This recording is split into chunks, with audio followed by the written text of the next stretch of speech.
Hello guys, today's video we'll be taking a look at what's in my camera bag.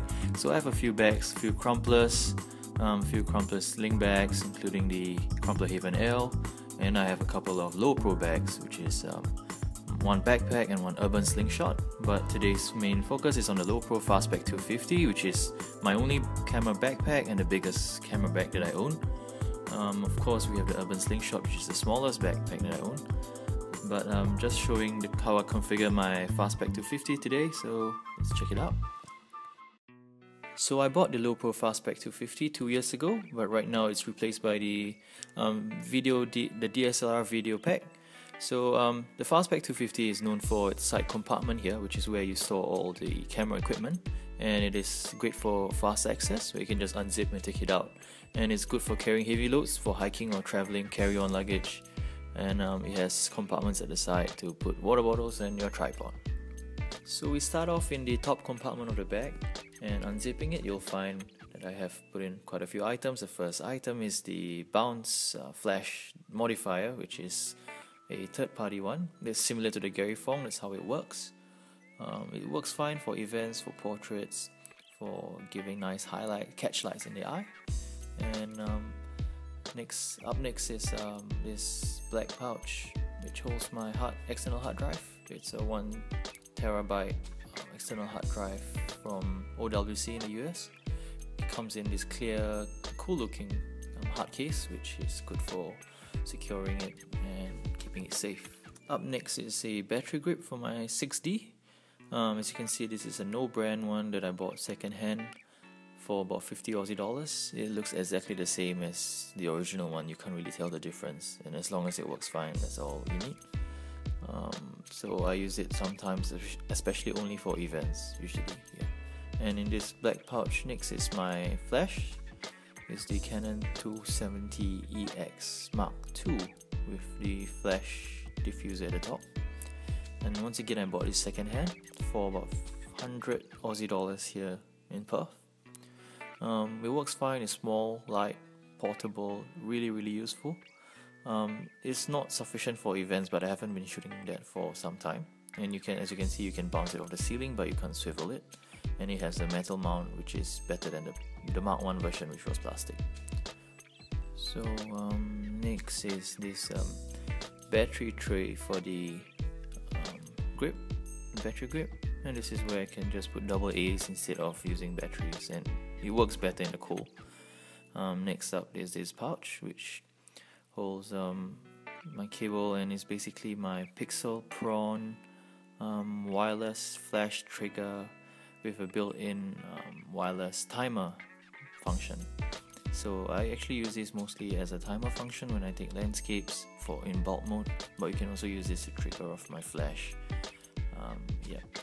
So apart from that, the last thing in the main compartment there is these Energizer lithium batteries that I always use, and they can hold their charge for very long times. And we have other spare caps here, which just to carry in case I lose them. And over here we have my flash foot with using the flash off camera. Spare batteries, the LP-E6 for my 6D, and here I have my spare camera, emergency backup camera, which is the Canon S90 compact that I bought 6 years ago. It's still working fine and no issues. And this is where I hold my SD card, which is some Chinese brand 16 gig card that works exactly the same as the SanDisk, just a bit slower. And that's all for the top part of the bag. There's nothing else there. So unzipping this front compartment, this is where I keep my cleaning kit. This is the blower for getting dust off the lens or the camera, the sensor. And this is my camera strap. I usually don't use a camera strap, but I only use it for events or when I travel for long periods of time. This is the Peak Design leash. So it uses this cool contraption that you can hook and unhook quickly. You can see there it comes in this nice box, and it's from the US that I bought in a local camera shop here. And next we have this lens cloth. and a lens pen. Now the lens pen is really useful. I'll never leave home without it. Just a brush and just a cleaning tool to brush off any dust. And now finally to the main part of the video. Apologies for the low quality because I recorded this with the S90. But as you can see, it comes with these two latches here that keeps the front part protected. With the front area compartment, this is where I keep my filters. And first off, we have the B+W 77mm KSM XS Pro Nano that I bought. I bought it from B&H Photo actually, so it shipped right here to Australia, no problems there.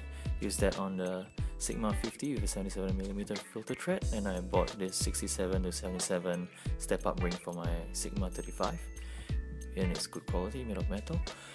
Up next is this Hoya Pro ND1000 ND filter that I use on my 2470 82mm filter, and for the 2470 this Hoya HD circular polarizer that I use for landscapes. So next, there's nothing else, and it comes in this with good compartment, spacious at the front, and unzipping the Fastpack area. You can see that it's fully unzippable to show you what I have here.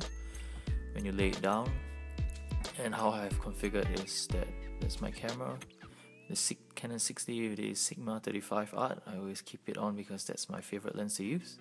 And you can see at the side, that's the Peak Design leash system that I use to hook and unhook it. Alright, next, okay, so I always put my camera, when you put it down, you want to make sure that the important stuff are higher up so that there's no impact on the bottom part, and that's why I put on all my lens hoods closer towards the bottom of the bag.